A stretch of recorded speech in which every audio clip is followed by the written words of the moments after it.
एक बार की बात है, हिमालय की बर्फीली चोटियों पर एक छोटा सा नीला गांव था, जहां रहता था प्यारा सा छोटा शिवा। लंबे लंबे बाल, त्रिशूल की छोटी सी छड़ी और गले में नन्हा सा सांप लिपटा हुआ। शिवा को सभी छोटा भोले कह के पुकारते थे। एक दिन गांव में रोने की आवाज आई। छोटी गंगा सूख रही थी, मछलियां उदास थी, पेड़ प्यासे थे। शिवा ने अपना डमरू बजाया, धुम धुम धुम। तुरंत नंदी दौड़ा आया। हवा के साथ पार्वती माँ मुस्कुराते हुए आईं और गणेश भैया हाथी वाले सूंड हिलाते हुए पहुंचे।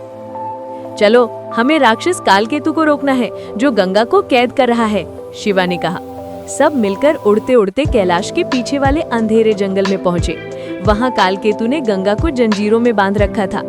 शिवा ने अपना छोटा त्रिशूल घुमाया, हर हर महादेव। डमरू की धुन से सारे गण नाचने लगे। नंदी ने सींग मारकर राक्षस को उछाला। गणेश भैया ने लड्डू फेंककर उसकी आंखें बंद कर दी और पार्वती माँ ने अपनी शक्ति से जंजीरें तोड़ दी।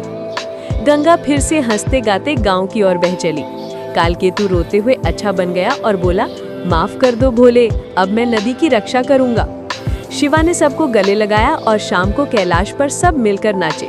ढोलक बजी, डमरू धूम धूम किया और पूरा हिमालय बम बम भोले से गूंज उठा। और वे सब खुशी खुशी हमेशा के लिए साथ रहे।